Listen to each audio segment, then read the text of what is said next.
Welcome, everybody. My name is Larry Hoffheimer.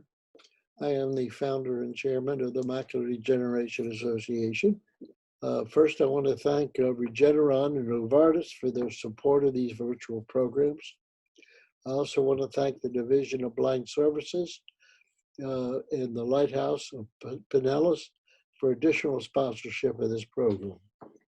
The Macular Regeneration Association was formed about 12 years ago, primarily the purpose of educating patients and caregivers about this very common condition and to tell them just what they can do and how they can get help. Many people have, with macular degeneration, which is, you should know, is the leading cause of legal blindness today, certainly in this country and around the world. Millions of people suffer from it, mostly from the dry form, but eventually many people begin to have serious vision impairments. That's what we're going to talk about today. We are a charitable, tax-exempt organization, and we solicit funds from people all over the country. That enables us to begin this process. We'd like you to hold all your questions for the Q&A session, which will begin about 1:15. So it's now my pleasure to introduce our speakers. I will introduce them both right now and let you know when they are transitioned from one to the other. Amanda Honingford is a Human Services Program Specialist with the Florida Division of Blind Services and has been with the agency since 2014, working with in the Tampa office. Her programs focus on babies, children, and senior citizens who are learning how to live with their visual impairments. She has been a member of the Pinellas County Local Coordinating Board for Transportation Disadvantaged since 2018. Amanda has a bachelor's degree in communications from University of Central Florida and was born and raised in Pasco County, Florida. She has a passion for traveling, reading, and working to ensure that everyone has the tools to live independently. Our second speaker is Carly Davis. Carly is a certified orientation and mobility specialist who works with individuals who are blind and visually impaired at the Lighthouse of Pinellas. Carly has been with the Lighthouse for 4 years, and before moving to Florida to accept her current position, she received her bachelor's degree in education and her graduate degree in orientation and mobility at Ohio State University. By the way, I'm a Buckeye. I was born and raised in Cincinnati. In any event, she spent time at the Cleveland Sight Center and her internship as orientation and mobility specialist in order to apply for her license through the Academy for Certification of Vision Rehabilitation and Education Professionals. She is a diehard Buckeye fan, Browns, Indians, and Cleveland Cavaliers. So it's my pleasure to begin this program with recognizing Amanda Honingford. Amanda, you got the vision forward. Thank you very much. Thank you very much, Larry. Thank you all, and welcome all to the presentation for today. Carly and I are going to work as a team to present this information to you. So Carly, take it away. All right, let me share my screen real quick with everyone. And Larry, happy to hear that you're a Buckeye as well. I got super excited. So we're gonna have a moment where we're gonna share where everyone's at. But yeah, like Larry said, you guys are here at the presentation for Caregivers, what you need to know. So Amanda, I'm gonna have you share first about, who we are, and then after we go about that, if you guys wanna add in the Q&A box, not the chat box, where you're listening from. So go ahead, Amanda. Okay. Well, the Florida Division of Blind Services is a state agency that helps people and as our name entails, we help out people who are visually impaired or blind learn how to live with your vision impairments. We service people from birth to death, ages 0 to 99 and older, and provide a variety of services, everything from early intervention services, children's program services, transition services, vocational rehabilitation, and independent living services for our older adults and seniors. And we contract with various agencies throughout the state of Florida to provide services. One of our contractors is Lighthouse of Pinellas. So any services that any of our clients receive, any training is at no cost because it is all paid through a contract. So that's how Division of Blind Services in Florida and Lighthouse of Pinellas are connected. Yeah, so any answers yet on where some of the viewers are listening in from? I've got someone, Mimi from San Antonio, Texas. Welcome. I actually used to live in a town called San Antonio, Florida. All right.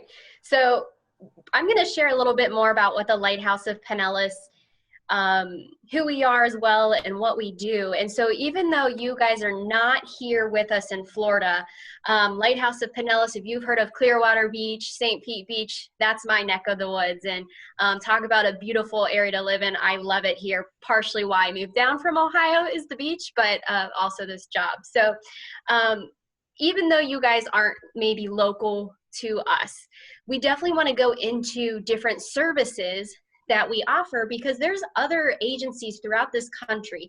Every state's going to have some sort of agency there that can get you connected to something similar to the Lighthouse of Pinellas, so that when you are working with someone who is experiencing vision loss and having difficulty with different daily living skills and tasks and doing things, it would be a great insight to say, hey, let's search for something, because I know I heard in this program that there's a program on adaptive kitchen skills. You can still cook and give them some hope on what they can look forward to if they feel really defeated and feel like they can't do anything. So just like the DBS, Lighthouse of Pinellas, we do serve all ages. We have a program for infants and toddlers, children, the transition, which is like teenagers, adults, and then also a job training and placement. So that's someone who maybe is looking to go back to work and needs to get retrained on a lot of assistive technology devices and just to be independent and be successful at a job. So we also have some training on that. What we're going to focus in on is the adult program, the independent living. So independent living skills are classes that help our clients overcome barriers to living life independently. We have certified vision rehabilitation therapists along with staff in other specialty areas that teach clients new ways to cook, to clean, manage money, organize their home, and care for themselves, and so much more. So you just think about your life and what you do to stay independent. Lighthouse can teach on that. We can go over adaptive ways to overcome barriers where someone who doesn't have the knowledge and the skills to learn and have that hope. Orientation and mobility training. So this is my specialty. When Larry was sharing my bio, I talked about how I'm a certified orientation and mobility specialist. It is a mouthful. So from here on out, if you hear O and M, that's an acronym we use for orientation and mobility. But orientation and mobility is all about how someone's getting around, getting from point A to point B as safely and independently as possible.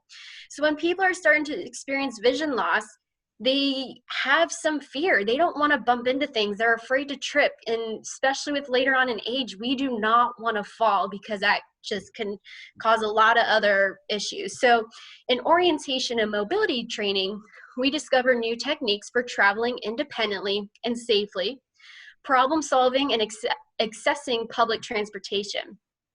This training works to ensure individuals are oriented within their home, work and community surroundings, and can be safe and confident travelers. They learn to use a white cane, cross streets safely, and independently, believe it or not. They can access public transportation and get prerequisite skills needed to obtain a guide dog. So again, since this is my specialty, there's a couple other things I want to highlight here. First, there's a white cane law out there. So in Florida, we have a statute, and pretty much it's nationwide, that the white cane is to represent to others that, okay, this person has a vision loss, but two, the big thing is the public has to yield to this white cane. So a great example is if you're walking down a corridor in the mall and you see someone with a white cane, it's your responsibility to move out of the way of someone traveling with that white cane. Makes sense, right? Because, you know, if they can't see you, how would they know to get around you? But the thing is, everyone's distracted. We're on our phones, we're texting, and so maybe we're not really paying attention to our own surroundings, and well, maybe we get tripped up by their cane or we run into them. Well, the white cane law protects that individual from any, you know, harm, foul, or, you know, the potential of someone trying to sue them. Because it's not their responsibility to get out of the way. And it's actually the same thing with drivers. When a client is at a crosswalk, and of course it's not when they're trying to jaywalk or anything, we don't encourage that or teach that. But if they're at a crosswalk and it is technically their time to turn, those cars in the right-hand lane trying to turn right on red, you have to yield to them. And so it is just so important to recognize that white cane, understand, yield to those individuals for their safety.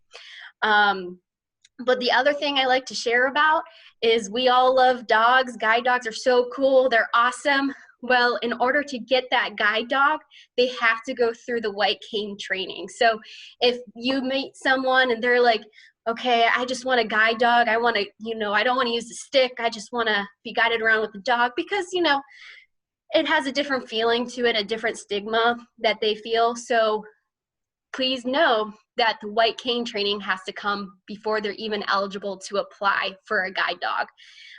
But yeah, I'd love if you guys have more questions on this. This is my specialty. This is what I do, and I love it. So we'll go ahead and move on to some other classes that Lighthouse provides. Lighthouse provides computer and technology training. So our team of specialists provides training on a number of devices to help individuals with vision impairments live life to the fullest. There's no reason to give up your computer because of vision loss. And we hear that so often when clients come, they're like, oh, I just sold my computer because I didn't think I could use it. So in these trainings, you can learn to use magnifying or even screen reading software to confidently navigate the Windows operating system. You can master keyboarding and use word processing programs, learn how to use the email, and even surf the net. A lot of our clients love to get on Facebook still, so they kind of go through that process too of learning that. But Lighthouse technology instructors also teach clients with little or no vision to access technology in iPhones and iPads. So we are, I guess, leaning more towards Apple products, and there's a reason for that. Apple and for their iPhones, if you guys have iPhones, when they get a new version, it's still pretty close to the same thing. So all of the technology and adaptive ways to use your phone, it's the same. So we can keep building on top of that. Versus Android phones, yes, they still have accessibility features built in, but there's so many different versions and models. Unfortunately, the Lighthouse, we just can't keep up with it. And we can't teach what this model does versus this model, and it's just a lot. So with the iPhones, it's across the board the same. And whether you come in with an iPhone 5 or you come with a brand new iPhone that I saw a recent commercial on and I don't know what number they're on, we can teach that. So if someone is talking about, you know, I can't even use my phone, sure, a flip phone with just, you know, a basic keypad might be right for them, and that's fine. But if they're looking to do a smartphone version, we always kind of encourage maybe the iPhone because of the different accessibility features built in that are very easy to teach upon. There is another app I do want to share with you guys today. If you do have individuals that you work with that have iPhones, there's an app out there called Seeing AI, like artificial intelligence. Again, Seeing, SEEING AI. And it has been a game changer for individuals. One, it's free, which is phenomenal. But two, it can scan a piece of paper and read the print on that paper.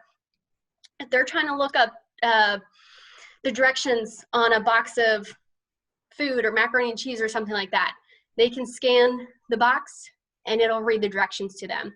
Mail is such a huge thing that we hear so often that they can't read.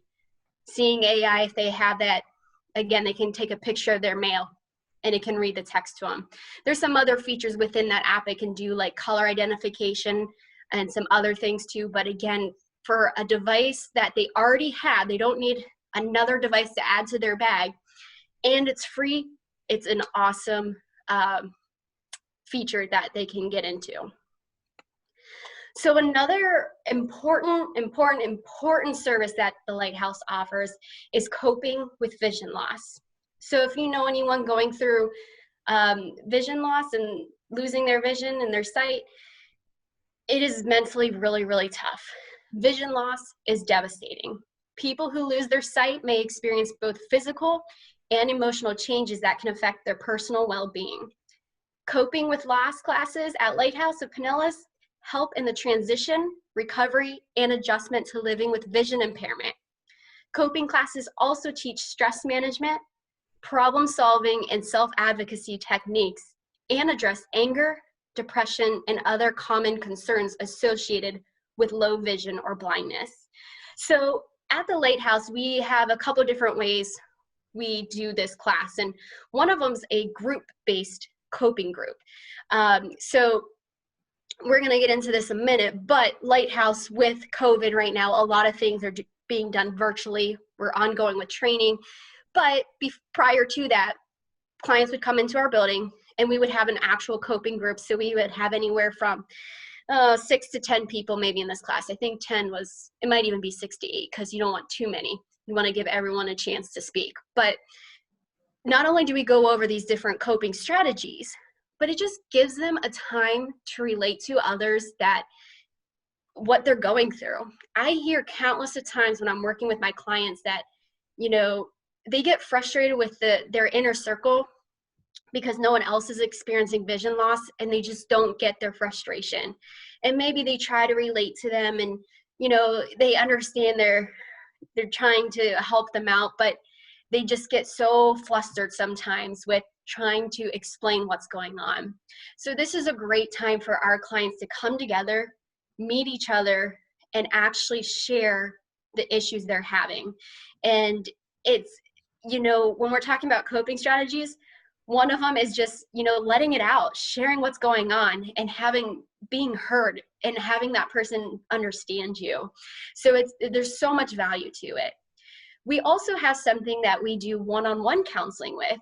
And Lighthouse of Pinellas, we're pretty unique here, and we're pretty special that we can offer this because our counselor that we recommend is actually visually impaired herself. She lost vision later in life, and she went through training, she went through the rehabilitation, went back to school to get her master's and her other degrees to be this counselor. So talking about being able to relate to someone and to encourage them and to show them what they are capable of doing, she's just a godsend. And honestly, we are so lucky to have her. But again, with you guys, not necessarily being in Pinellas County, but again, reaching out to other services, they may have a coping class for you. But I did want to talk about American Council for the Blind. And there's a link here that if you wanted to jot down or visit later, it is a page that shows different groups that you can get in touch with, because American Council for the Blind is an organization that is basically run by people who are visually impaired. And so they're all about connection. They're all about, you know, helping people out, advocating for each other.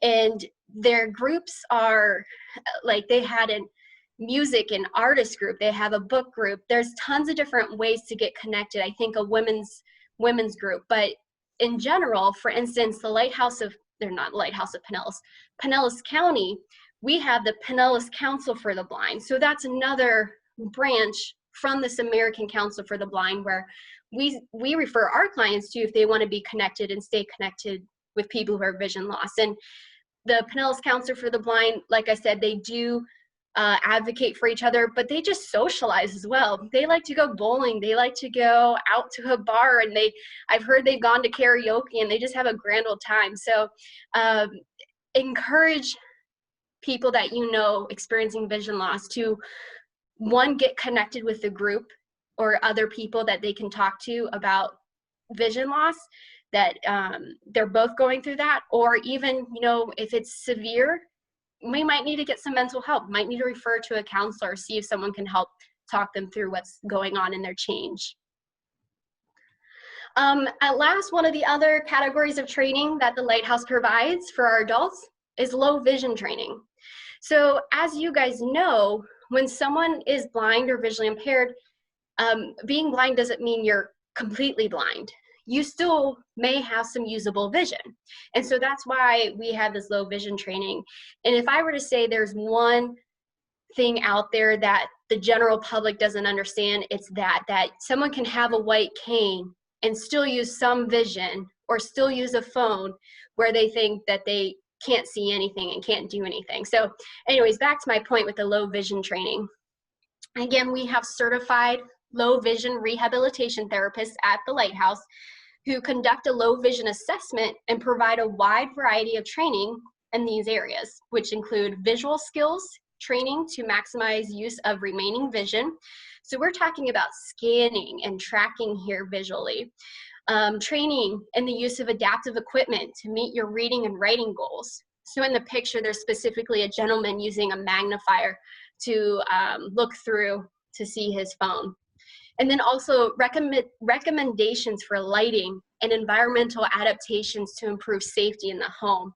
So when someone's experiencing vision loss, everyone is so unique, and our plans are definitely individualized for them.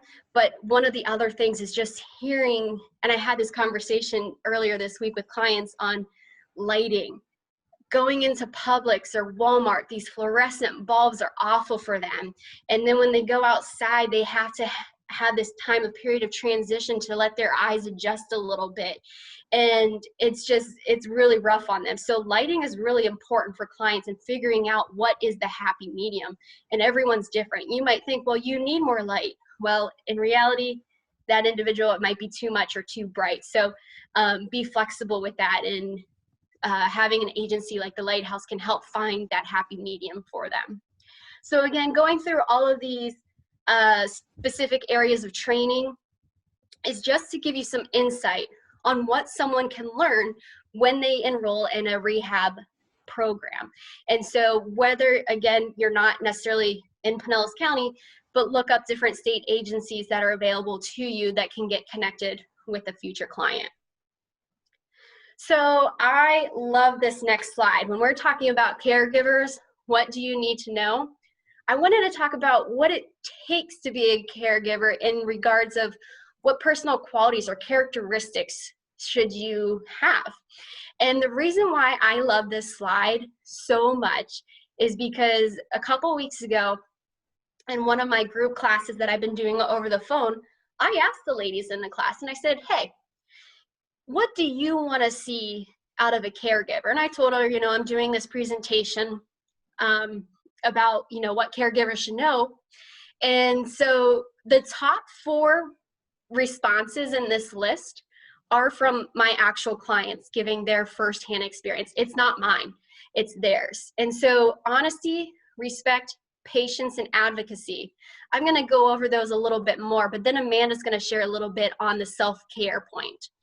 But honesty, the reason why that one's so important as a caregiver, working with someone who's visually impaired, you're most likely going to be in their homes. You're probably going to be helping out with different things.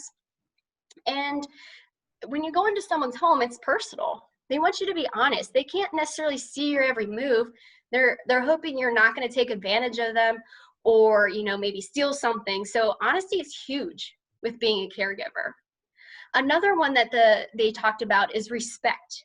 Respect as in, you know, when someone's visually impaired, it doesn't mean that they lost their mind. It doesn't mean they're not capable of doing something. They still want to be respected as human beings, okay? They don't want you to just drag them across a store with them. Don't just grab them by the hand and walk. It belittles them. And we're going to talk about another way to do that, of guiding someone. But be respectful of them. Respect that they're a human being. Then patience.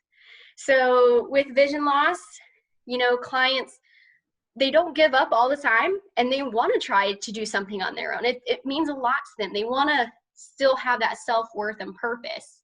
So as a caregiver, as you're watching them struggle, you might just want to jump right in there and help them out right away.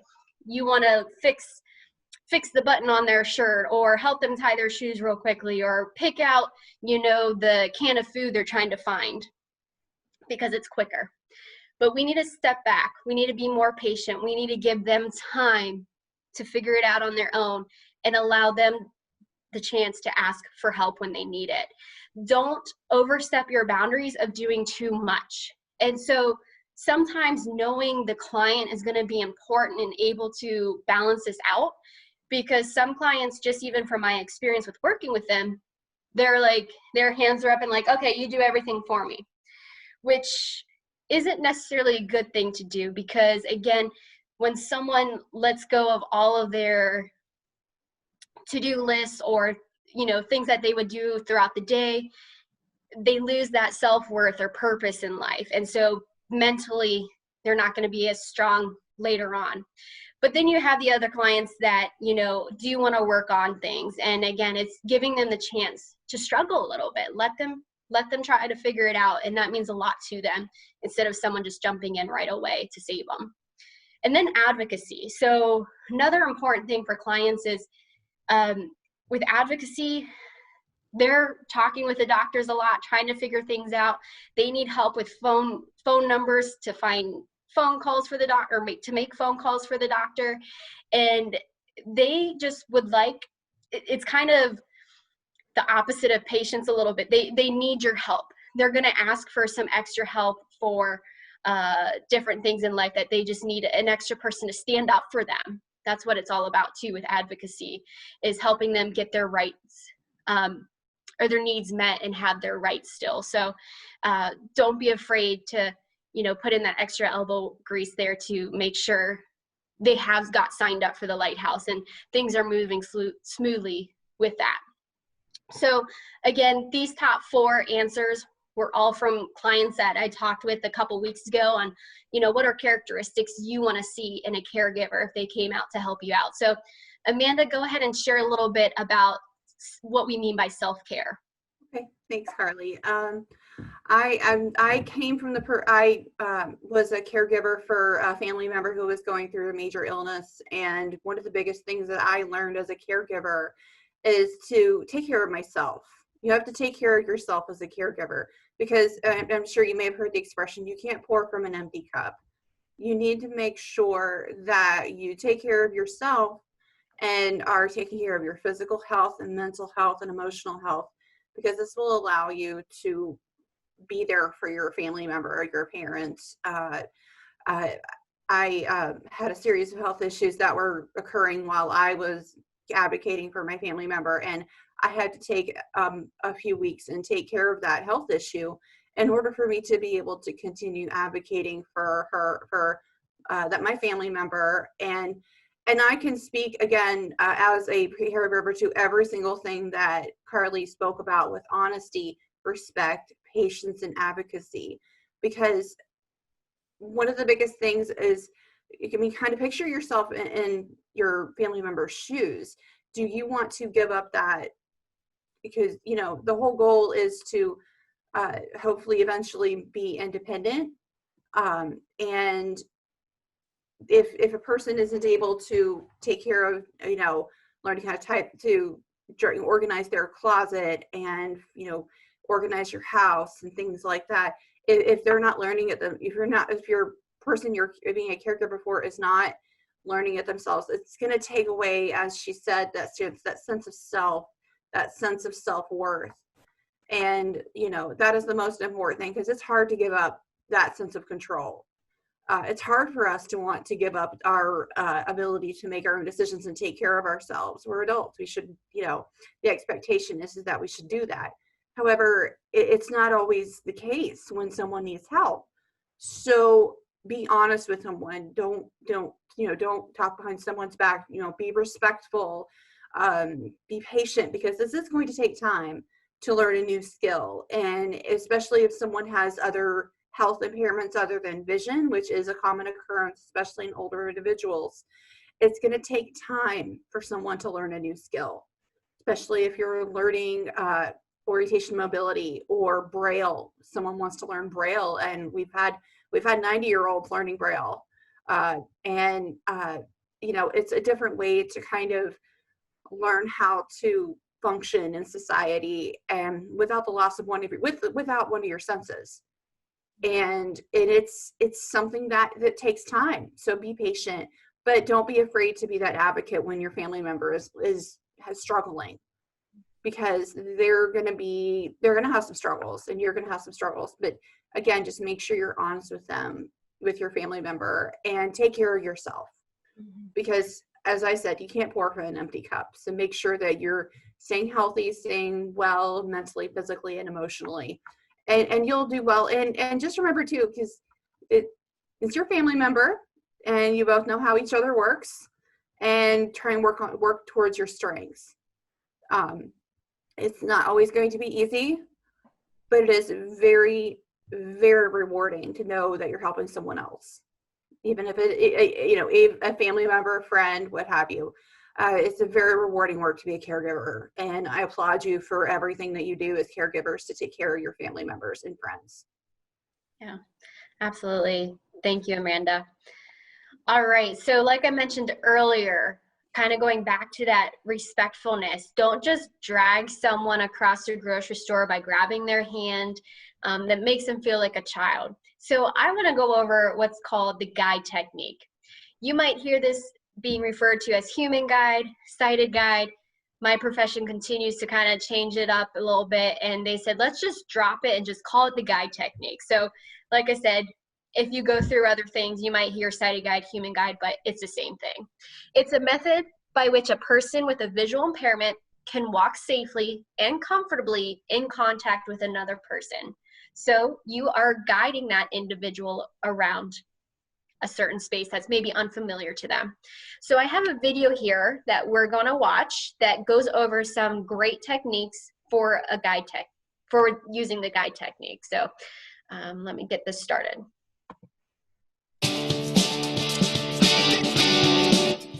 Hi everyone, my name is Elizabeth Wade. I'm the Orientation and Mobility Instructor at the Lighthouse for the Blind and Low Vision here in Tampa, Florida.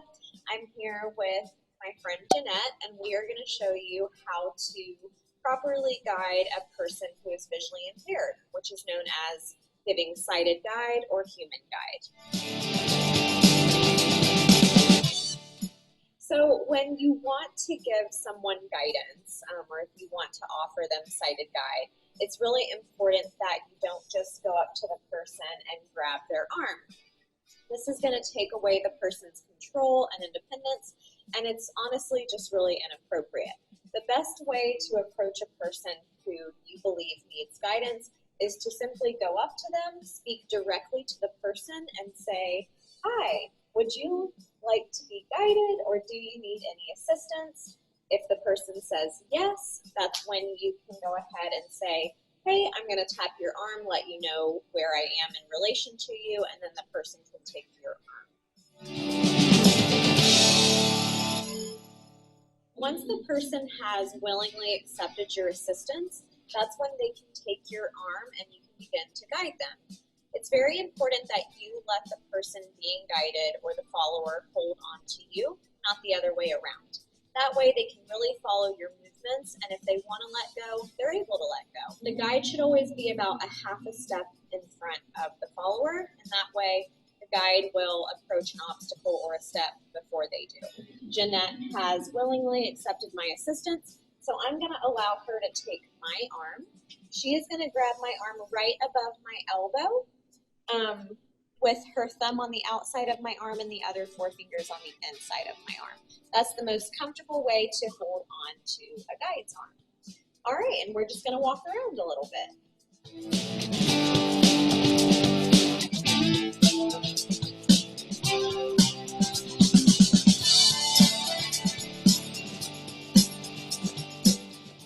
Now we're going to talk about how to guide someone through a narrow space or a closed doorway. The easiest way to communicate that to the person is with a simple arm movement. So I'm going to demonstrate that. Also, when you're going through a doorway, it's important for you to communicate to the person where the door is in relation to them. So if it's going to be on their left side or their right side. That way, the person that's being guided or the follower can assist the guide in holding the door open when you're both moving through it. So I'm going to allow Jeanette to take my arm again. We are going to turn and face this door.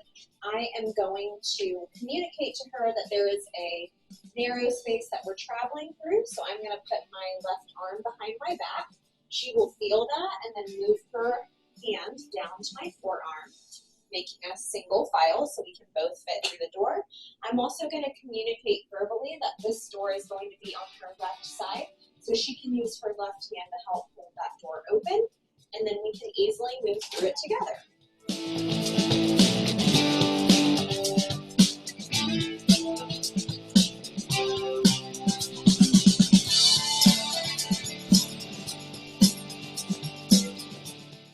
So now I'm going to show you the proper way to communicate to the person that you are coming up on a place where you need to either step down or step up.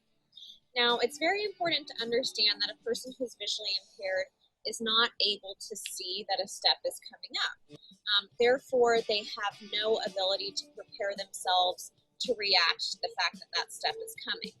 Therefore, it's important for the guide when they approach that step to simply pause to let the person know that they are about to either step up or step down.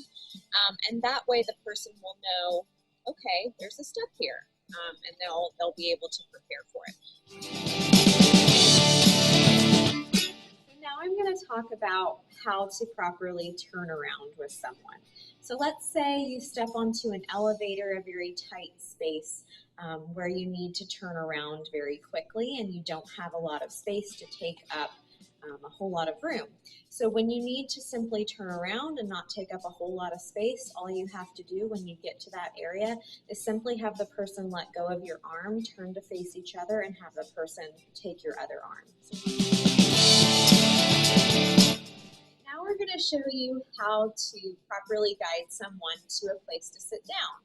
So I'm going to use this table to our left in order to demonstrate this. So when you're taking a person to a chair, it's very important that you don't pull the chair out for them. It's better if the person who's visually impaired pulls the chair out for themselves, because that's going to help with their sense of direction, knowing which way the chair is facing and also where a table is in relation to the chair. So what I'm going to do, I'm going to take Jeanette to the back of the chair, and then depending on her level of independence, I might just simply tap the chair and say, hey Jeanette, the chair is in front of you, and have her reach out her right hand to find it. Or I might actually physically take her hand that's holding onto my arm and place it on the back of the chair.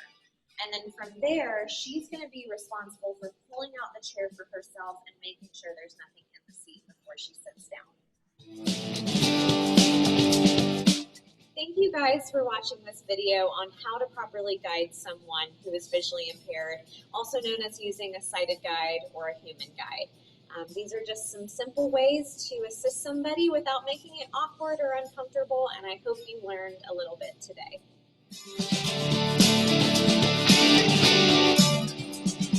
So we got to give credit due where it's This is actually from my neighbors over at the Tampa Lighthouse. So Pinellas County and Tampa, we're divided by the Tampa Bay, the water, and have bridges to go over. So they're our next door neighbors over the bridge. But went over a lot of great information there. And I know this video is going to be recorded, so you can go back to rewatch it. But if you just put in a Google search or in YouTube, human guide techniques, sighted guide techniques, guide techniques for the blind, you're going to get a great video that pops up. That was just one of my favorites that I saw, so I wanted to use it. So went over a lot of information, but there's some key points to remember when being a guide. Number one, always ask. Again, it comes back to that respect. Don't assume. Don't just grab someone and start, trying to move them through an area. Just to give another example, one of my clients shared a story with me that she was at an intersection because, again, she already learned how to cross streets, knew what she was doing, so she was waiting.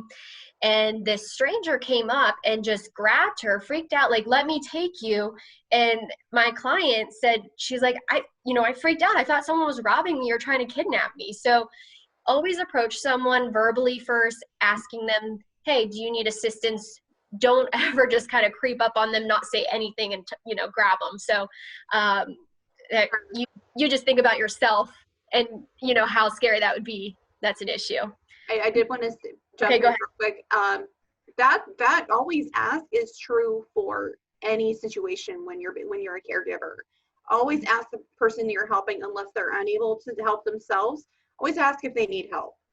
Always ask if the person that you're taking care of and helping needs help, because maybe they don't. Maybe they are able to take care of things themselves. But always ask, unless you can just tell that they're struggling. Yeah. Great point, Amanda. Thanks. The next one is, remember, the visually impaired individual holds on to you. I do not want to see you guys pushing someone in front of you. You have your hands on their shoulders and you're kind of, trying to push them through a maze, because the problem with that technique is you're behind that person. You can't see what's in front of you, or maybe what's on the floor that you're going to cause that person to trip over. So if anything, you need to be going first. And that brings me to my next point. The guide should be at least 1/2 step ahead. So when you're typically in your guide technique, again, you're side by side, they're holding onto your elbow, not the other way around. They hold on to you, but being side by side, as a guide, you're 1 step ahead, maybe just 1/2 step ahead, okay? But, if you go into a narrow passageway, crowds, doorways, maybe like in a classroom thinking about going through a maze of desks, that's when the guide goes in front. You kind of play follow the leader. You signal for the client to go behind you.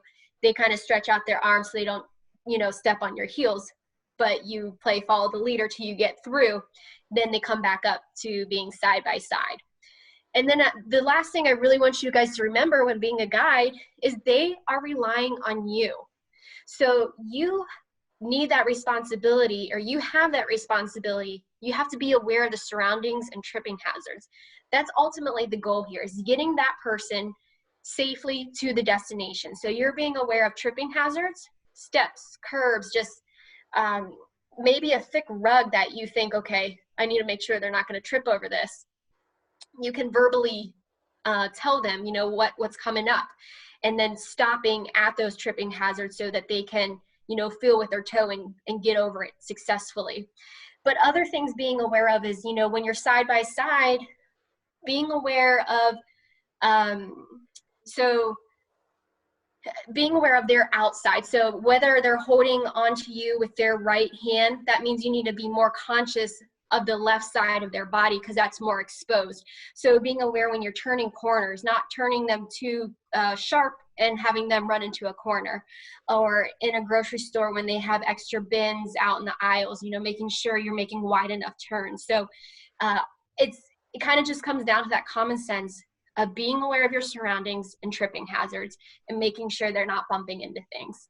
So that's the lowdown on guide technique. Hopefully that video helped, but again, feel free to look up other YouTube videos for you for reminders. So this next slide, Amanda's going to share. Amanda, I did not tell you, I added one more link at the bottom, so when you get to that, I can share it if you're unfamiliar with it. So go ahead. Thanks, Carly. These are just some resources that you all caregivers can use to just kind of familiarize yourself with the services that are available to people who are blind or visually impaired and their families and caregivers. The first one is a website called Vision Aware, and they have and they work closely with a lot of different national organizations to provide information about, specifically about different types of visual impairments. And it's an agency that, and it's a website that covers all programs, all ages. Florida has a Braille and Talking Book library based out of Daytona Beach, and I've included our website in there. And as we've mentioned before, this is our information is specific to Florida, but there are nationwide, there just about every state has these kind of support services. And if you need any assistance, you can reach out to one of us and we can certainly help you. The third link is a link to several different organizations that is listed on the Division of Blind Services website. Everything from, and I believe Enhanced Vision might be one, and a few different organizations that can kind of help people help you get the resources that you need. HelenKeller.org is the Helen Keller National Center supports individuals who are deafblind, and they have services for students and for adults who are visually impaired and blind or deafblind, and have that combined vision and hearing loss. And the last one is also a list of resources from Enhanced Vision as well. Yeah. And if Carly, if you had anything to say about that, feel free to jump in. Yeah, I liked that link a lot because it's categorized by state. So it's an easy way to, click on your state, and not only does it list the low vision store, so maybe someone wants to go check out different magnifiers or different adaptive aids out there, it will also list the training facilities in that state. So I just thought it was an easy way to search something, to look for services. So Enhanced Vision is good, and I also could mention 2 other resources that I know of. Amazon's really good for finding those low vision aids for fairly inexpensive, and also there's a website called Maxi Aids, and they have low vision tools and devices as well. The thing is you don't get these for yourself unless you've seen some sort of specialist that can recommend the device that you need. I don't want you all just going and trying to buying 5 different magnifiers if you don't know which strength you need. It's best to go to a specialist, and if you reach out to the organizations, the vision services in your area, they can help you find those, figure out the right tool for what you need.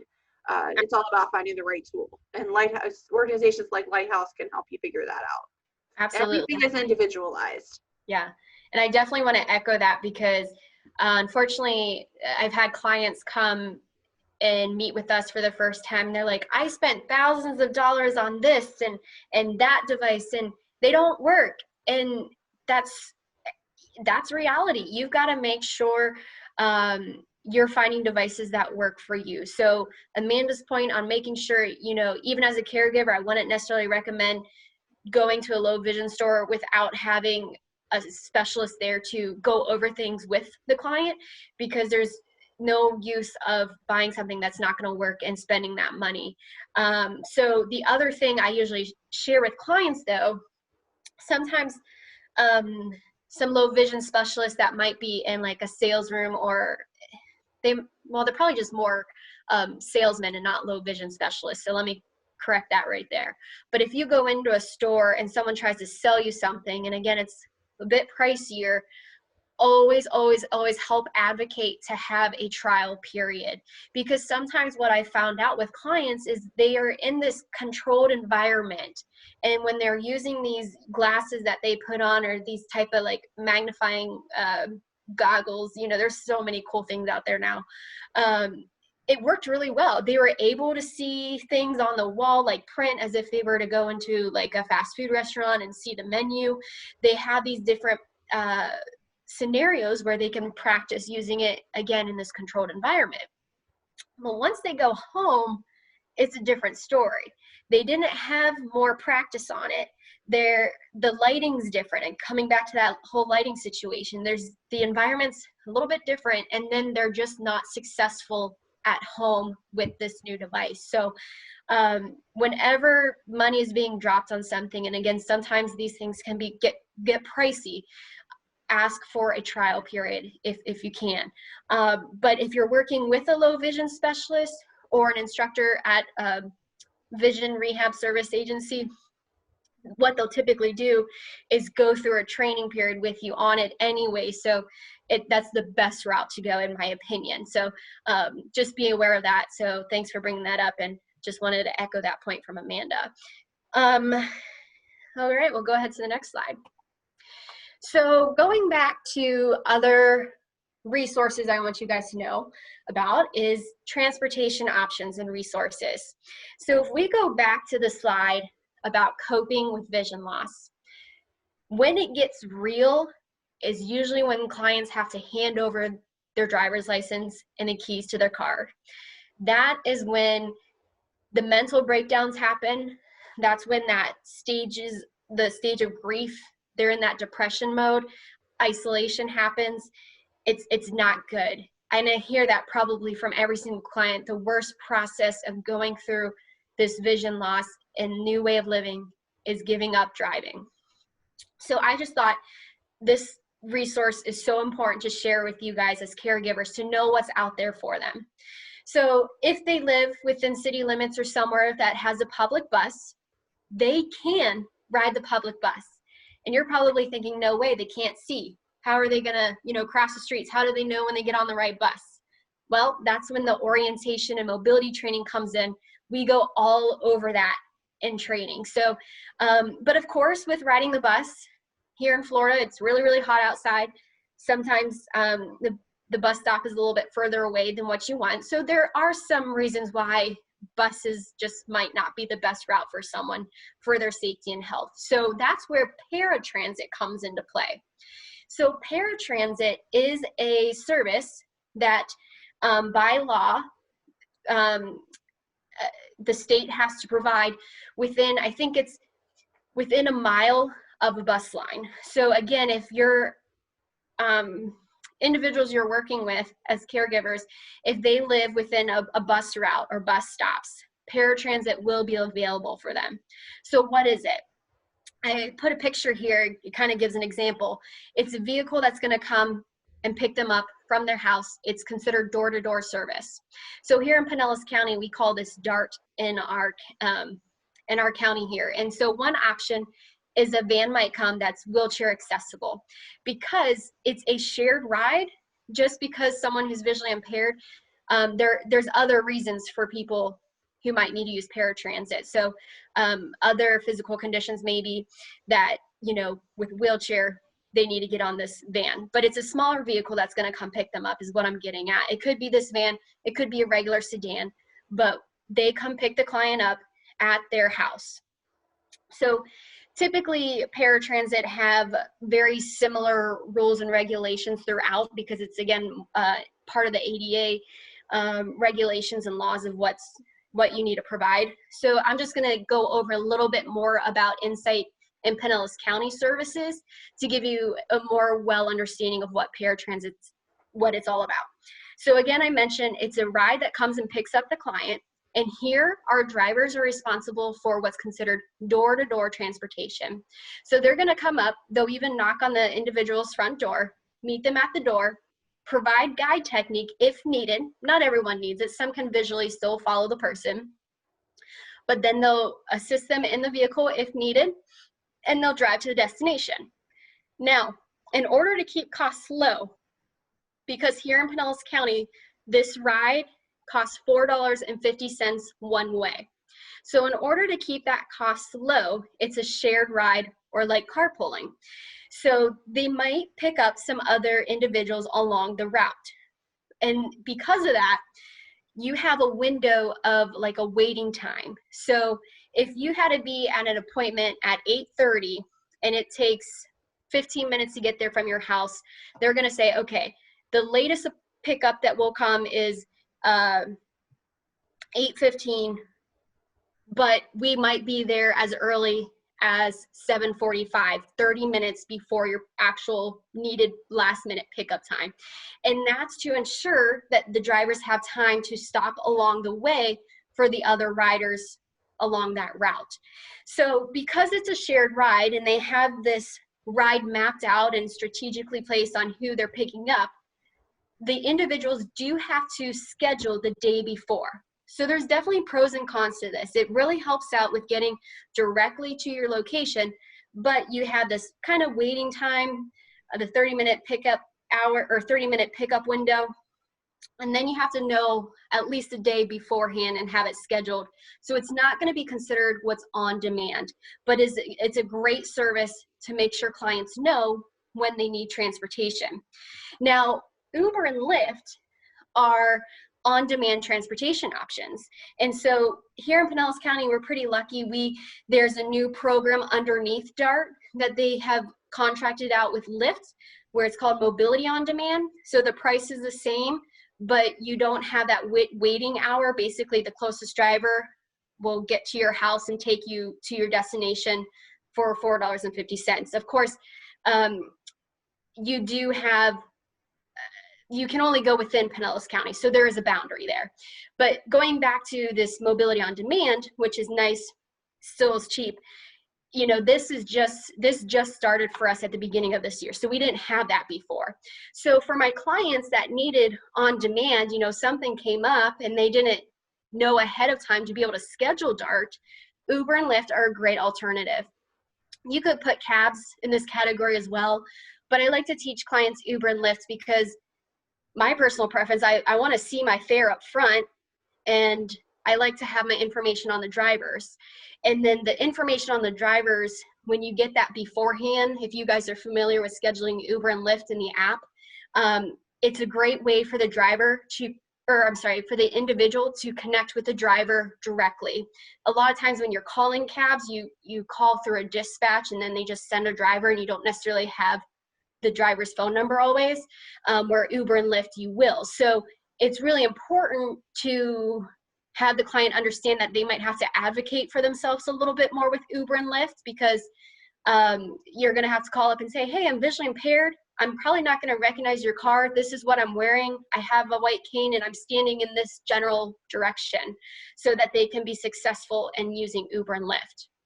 But if you're asking, or if you're wondering, you know, Carly, Uber and Lyft, it's on an app, you know, what if people don't have the app or aren't comfortable learning the app or moving through it? There's a service called Go Grandparent. And Go Grandparent is nationwide, but it's specific to certain areas. So if you go to their website and you type in like your zip code or where you're at, it'll show you if it's available there or not. But what Go Grandparent is if someone doesn't have a smartphone or doesn't know how to use the app, they can sign up with Go Grandparent. They'll call them, the middleman, and then Go Grandparent schedules a Lyft, and the Lyft comes and picks up the individual. So Go Grandparent, what I really like about it is it's just one phone number, but when you sign up through an account, you can mark, you know, different health conditions that maybe you have that you want the driver to be aware of. So you can mark off visually impaired on that amongst other, you know, categories. And so I like that, again, because it gives the driver an idea, okay, they might need a little bit more assistance and are willing to help. And then Uber, Lyft, and Go Grandparent, again, they're all being paid through an upfront fare with either a credit or debit card on file. If you go back to cabs, I think it's been so long since I've taken a cab, so I might be wrong on this. They probably are taking some credit cards now, but I know so much of it is cash on cabs. And so handling cash for some clients with vision loss, if they haven't had the training, identifying dollar bills and change, that's just a stressful situation in itself. So, you know, sometimes that credit card or debit card is easier. But I also encourage you to look up local elderly services that might be in your area. So here in Pinellas County, we have a lot of age-related services that are funded through grants and things like that. So for instance, we have a company called Neighborly Care Network. They provide medical trips for an individual for free within 10 miles of their home. So again, there's some limitations, but again, another cost-effective way for them to get around.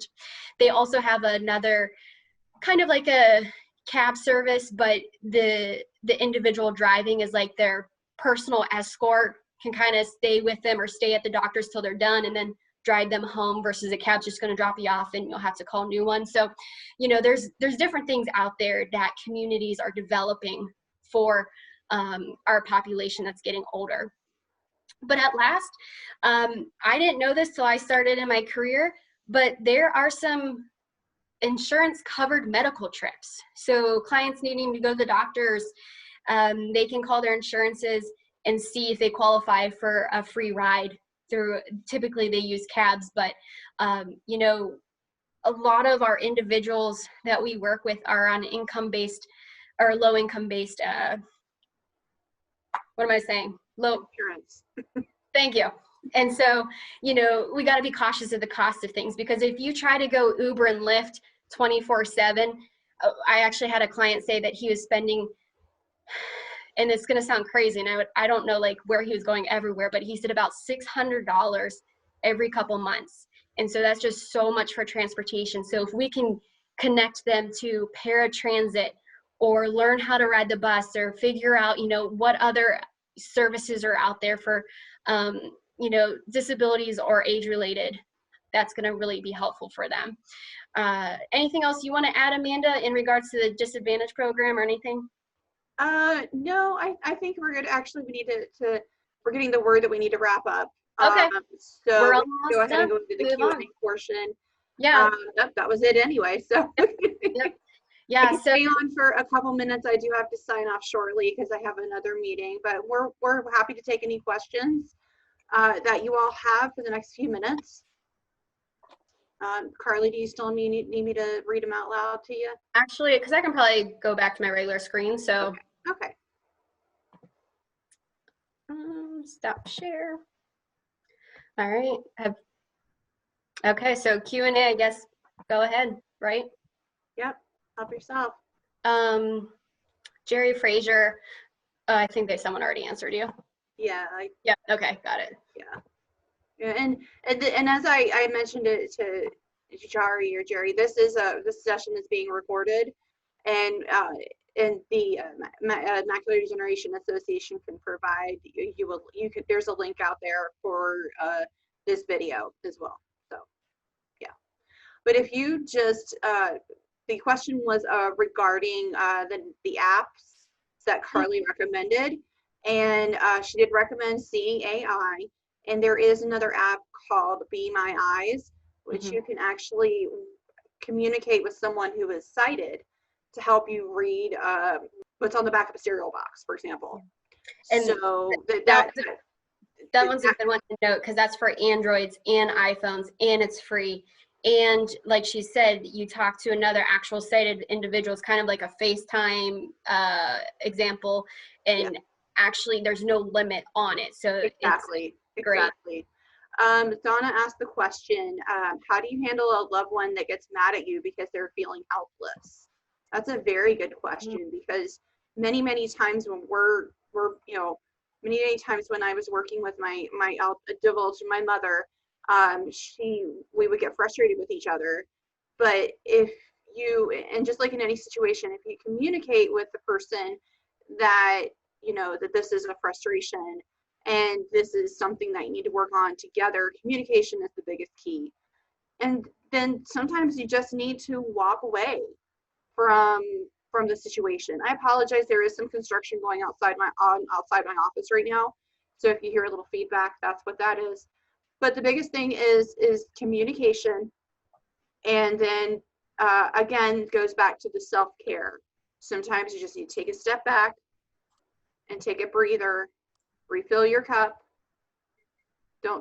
There's no need to feel guilty. You might feel a little guilty about taking that time for yourself, but the caregiver is most likely gonna be understanding that sometimes, because they may need a break themselves. So don't feel guilty about taking the time for yourself, because you can't help someone if you can't help yourself, if you're not taking care of yourself. So don't feel guilty about it, because they're going to understand, because they're going through such a struggle too. But if you communicate with them that you're struggling yourself, then they'll be understanding. At least that was my experience. You'll know what works for you. Yeah. And the only thing else I would add is because of just doing part of the coping groups at the Lighthouse, you know, when you're talking about the stages of grief, anger is one of them. You're going to see that reaction, and just you're the one close by, they're going to take it out on you. And so going back to the communication, but just trying not to take it personally and understanding that that's part of this transition, or this part of the stages of grief that they're working on going through, that, you know, they're going to reach that hopefulness in that adjustment stage. You know, and there was another question of, what if I find that I lose my patience with my loved one? I think, like you said, kind of taking that step aside, you know, I feel like even as an instructor, sometimes I'm like, okay, I got to take this deep breath, you know, kind of let them struggle at something if they're not really wanting to listen, but it's ultimately just, you know, kind of working on that self-care, take that deep breath, and just telling yourself, okay, we're going to move forward here. Give yourself that pep talk. Yeah, and sometimes if you just say, okay, this is becoming a problem for the two of us. If you talk to the person that you're working with, that you're being a caregiver for, and say, okay, this is becoming a problem, so we need to find a solution together. You are a team. You are working together to help your loved one and the person you're caring for. So it's, you know, sometimes if you talk to the other person, and again, as Carly said, take that step back, take that deep breath. It helps if you have someone else. I know that's not always the case, but it helps if you have someone else to help. So, you know, if you don't have someone else, there are respite care services available, to where if you just need to have a few days, a day or two away to have that help, there is respite care services available to help with that as well. And it might be something too that in the moment, maybe you shouldn't have that conversation. Maybe you should, you know, wait that next day or have things calm down and bring that up again too. So it's always hard to have that conversation when you're built up with that emotional energy of, like, you know, anger, losing that patience. So I think that's a good thing to remember too. Communication is key. Talk about it.